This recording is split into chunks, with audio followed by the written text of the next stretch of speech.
Hi, I'm Mira. Welcome to another story. Let's see where this one takes us.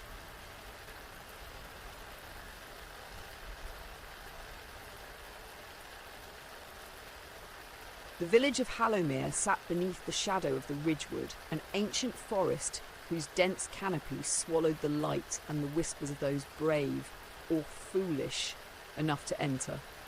For generations, the village had survived on the edge of this unnatural expanse, bound by a ritual older than anyone could remember.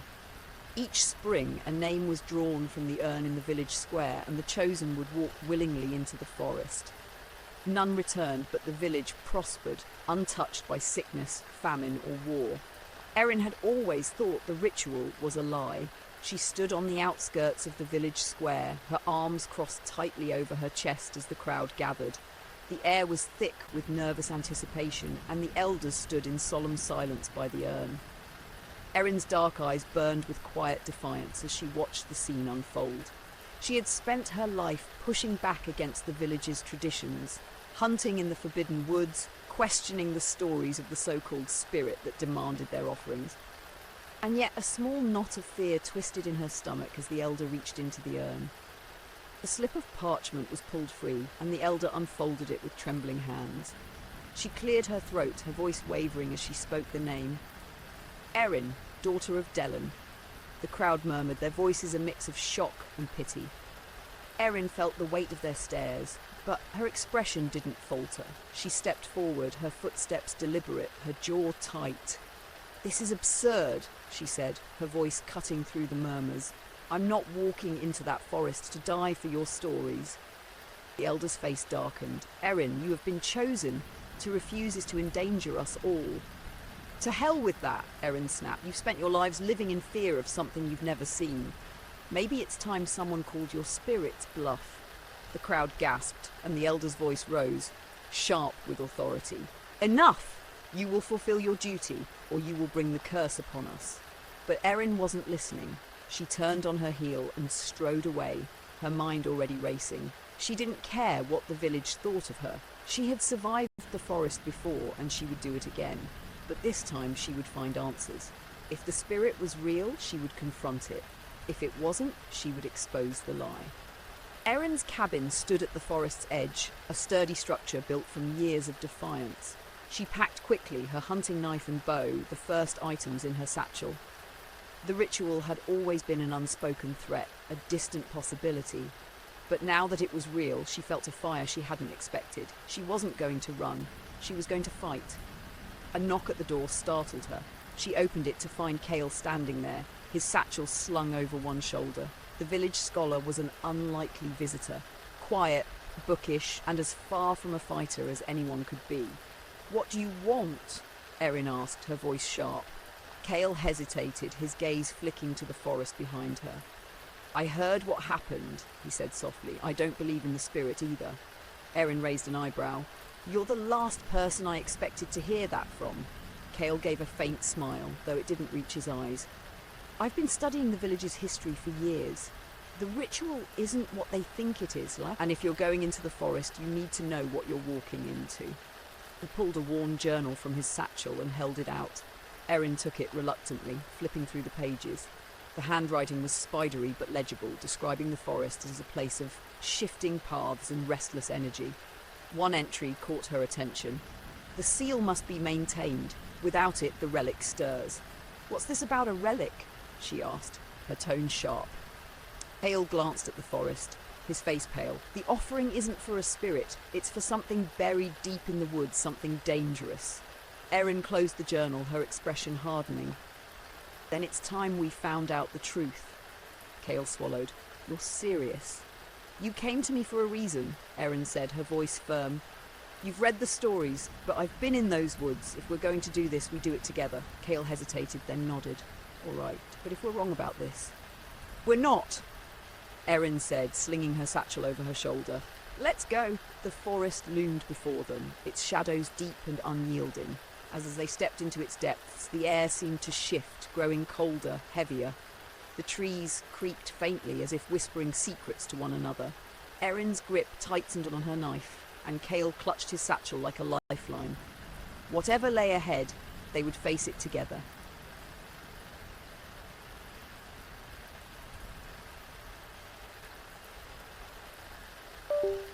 The forest grew darker the deeper Erin and Cale ventured, the daylight above swallowed by the ridgewood's canopy. Every step felt heavier, as though the very ground resisted their intrusion. Erin led the way with practiced confidence, her knife gleaming in her hand, though she scanned the woods warily. Cale followed closely behind, clutching the journal and muttering observations under his breath. "This doesn't make sense," Cale said, glancing around at the twisted trees. "The forest changes, but it shouldn't be this disorienting. The journal says the paths shift when the relic is disturbed, but we haven't." "Quiet," Erin hissed, holding up a hand. She crouched low, her sharp eyes narrowing at a disturbance ahead. A tree root, unusually smooth and unnaturally symmetrical, jutted out of the ground. Its surface glowed faintly, as though pulsing with the heartbeat of the forest itself. Cale knelt beside her, his brow furrowing. "It's like the roots near the altar described in the journal," he whispered. "They're connected to the relic." Erin reached out to touch it, but Cale grabbed her wrist. "Wait," he said. "These roots are dangerous. The journal mentions them as conduits for the relic's power. If they're glowing, it means..." The ground beneath them trembled, cutting Cale off mid-sentence. Both of them froze as the faint hum in the air grew louder, resonating through the forest like the sound of a distant drum beat. The root pulsed brighter, its light spreading to the surrounding trees, and the shadows around them seemed to deepen. "Move," Erin snapped, yanking Cale to his feet. They sprinted through the forest, the tremors growing stronger with every step. The trees around them seemed to shift, their gnarled branches reaching down as though trying to block their path. Erin hacked at them with her knife, her movements precise and controlled, while Cale stumbled after her, clutching the journal tightly. Finally, they burst into a clearing, their breaths coming in ragged gasps. At its centre stood an altar, similar to the one described in the journal. Its surface was covered in intricate carvings that glowed faintly, mirroring the roots they had seen. Around it, remnants of past offerings, broken weapons, wilted flowers, and fragments of cloth were scattered in disarray. "This is it," Cale said, his voice trembling. "The place from the journal." Erin approached the altar cautiously, her eyes scanning the symbols. "This is what they've been protecting, a pile of rocks?" Cale shook his head, stepping closer.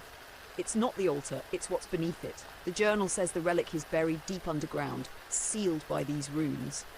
The offerings, they're part of the seal." Erin frowned, her knife still drawn. "So what happens if the seal breaks?" Cale hesitated, flipping through the journal. "It says the relic isn't just dangerous, it's alive. It feeds on energy, and if it's fully awakened..." He trailed off, his face pale. "It'll devour everything." Erin's grip on her knife tightened. "Then why not destroy it?" "Because the relic can't be destroyed," a voice said, startling them both. They turned to see a figure standing at the edge of the clearing. It was the woman from the altar in the journal's descriptions, tall and ethereal, her ashen skin glowing faintly in the dim light. Her silver hair moved as if caught in an invisible wind, and her eyes burned with an otherworldly intensity. "You've come far, chosen one," she said, her gaze fixed on Erin. "But you are not meant to be here." Erin stepped forward, defiance blazing in her eyes. "I'm not here to die for your ritual. I want the truth." The woman tilted her head, her expression unreadable. "You think the truth will set you free? It will only bind you further. The relic is not bound by time or reason. It cannot be tamed, only contained. The offerings maintain the balance." Cale stepped forward, his voice trembling but steady. "The seal is failing, isn't it? That's why the forest is changing." The woman's eyes narrowed. "The seal weakens because you have defied the ritual. Your presence here disrupts the balance." Erin scoffed. "You mean your control? You've been using us to keep this thing asleep. Why not tell the truth?" "Because your kind does not understand," the woman snapped, her voice sharp as a blade. "You question what you cannot comprehend. Without the seal, the relic will awaken and it will consume everything in its path. Do you think your defiance can save you from that?" Erin's jaw tightened. "Maybe not, but I'm not about to sacrifice myself for your lies." Cale clutched the journal, like his eyes darting between Erin and the woman. "There has to be another way. The journal mentions light, sound, and fire disrupting the relic's power. What if we can strengthen the seal without a sacrifice? The woman hesitated, her expression flickering with doubt. It is dangerous. If you fail, the relic will awaken fully. Erin raised her knife, her determination unwavering. Then we don't fail. The ground beneath the altar began to tremble, the glowing symbols growing brighter. The woman stepped aside, her gaze heavy with warning. If you wish to try, then do so. But know this, your actions will determine not only your fate, but the fate of all who live beyond this forest. Erin glanced at Cale, her grip on the knife tightening. You ready? Cale nodded, though his hands shook. Let's do this. As the altar began to pulse with energy, the two of them stepped forward, prepared to face whatever lay beneath.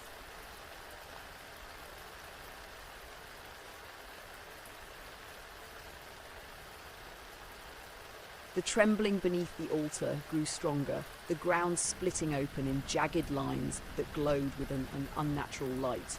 The air buzzed with energy, and Erin felt it vibrating in her chest, as though the relic's pulse had synchronized with her heartbeat. She exchanged a glance with Cale, who clutched the journal like a lifeline, his face pale but resolute. The silver-haired woman watched from the edge of the clearing, her glowing eyes fixed on them. The relic stirs, she said, her voice low and filled with warning. If you cannot strengthen the seal before it awakens fully, it will consume this forest and everything beyond. Erin ignored her, stepping toward the altar. The carvings on its surface were now blazing with light, the intricate symbols shifting and swirling as though alive. She could feel the relic beneath, its presence pressing against the edges of her mind. It wasn't just alive, it was aware. What do we do? She asked, her voice steady despite the tension in her body. Cale flipped through the journal with trembling hands, muttering to himself. The entries say the relic's power can be disrupted by overwhelming it. Light, sound, fire. If we hit it with enough of all three, it might weaken enough for us to restore the seal. Erin's lips pressed into a thin line. Might? It's the best plan we've got, Cale said, his voice tight. If you've got a better idea, I'm all ears. Erin scanned the clearing, her mind racing. The forest was alive with potential weapons, but time was against them. She could feel the relic's energy building, the tremors intensifying beneath her feet. Fire's easy, she said, pulling a flint from her satchel. We'll use the dry brush around the clearing. But light and sound? Cale hesitated, then snapped his fingers. The relic reacts to energy. The symbols on the altar, they're connected to it. If we amplify the sound of the fire and reflect its light, it might work. Erin nodded, already moving. Then let's move. I'll handle the fire. You figure out the rest. She knelt by the edge of the clearing, gathering the driest twigs and leaves she could find. Her hands moved quickly, striking the flint against her knife until sparks caught in the brittle kindling. The flames roared to life almost immediately, the dry air feeding the fire as it spread toward the altar. Cale worked frantically, pulling a small mirror from his satchel and angling it to reflect the firelight onto the altar. He muttered calculations under his breath, his mind a whirlwind of ideas. We need more noise, he said, glancing at Erin. The fire alone won't be enough. Erin grabbed her hunting horn, slinging it off her shoulder. She hesitated for a moment, then blew into it with all her strength. The deep, resonant sound cut through the clearing, echoing off the trees. The relic's pulsing light flickered as though reacting to the noise, and the ground trembled harder. It's working! Cale shouted, adjusting the mirror to intensify the light. Keep going! Erin blew the horn again, her breath coming in ragged gasps as the flames climbed higher. The heat was unbearable, the air thick with smoke, but she didn't stop. The symbols on the altar began to shift, their glowing edges dimming and reassembling themselves into new patterns. The relic's pulse grew erratic, its energy lashing out in wild bursts that sent sparks flying into the air. Suddenly, a sharp, keening wail erupted from beneath the altar, a sound so piercing that Erin dropped the horn and clutched her ears. Cale stumbled backward, his mirror falling to the ground. What's happening? Erin shouted over the noise. The silver-haired woman stepped forward, her face grim. The relic is resisting. It senses the seal reforming and is fighting to break free. You must not stop! Erin gritted her teeth, grabbing the horn again. Cale, pick up the mirror! We're not done! Cale scrambled to recover it, angling the glass once more to direct the firelight. The wail grew louder, but the symbols on the altar began to glow brighter, their patterns stabilizing. The ground beneath them bucked violently, throwing Erin to her knees, but she kept blowing the horn, each blast a desperate defiance against the relic's power. Finally, with one last piercing wail, the relic's energy surged and then collapsed inward. The light from the cracks in the ground faded, the tremors ceased, and the altar fell silent. Erin dropped the horn, gasping for breath as Cale slumped beside her, his face streaked with soot. "Did it work?" Erin asked, her voice hoarse. The silver-haired woman approached the altar, her glowing eyes scanning the now dormant symbols. She nodded slowly. "The seal has been restored, for now." Erin pushed herself to her feet, glaring at the woman. "For now? You mean this isn't over?" The woman met her gaze, her expression unreadable. "The relic is dormant, but it cannot be destroyed. Its hunger will grow again, and the seal will weaken. You have bought time, but the cycle cannot be broken." Erin's fists clenched, her anger flaring. "There has to be another way." "Perhaps," the woman said, her tone softer. "But that is a truth you must find for yourself." Cale stood shakily, his voice quiet but determined. "We'll find it. Together." Erin looked at him, then back at the woman. "This isn't over," she said firmly. "Not until that thing is gone for good." The woman nodded, stepping back into the shadows. "Then may your defiance carry you further than others before you." As the clearing fell silent, Erin and Cale turned back toward the village, their steps heavy but purposeful. The relic's power was contained, but the truth of the cycle still hung over them, waiting for its reckoning. Thanks for listening. If the story stuck with you, come back next time for another journey.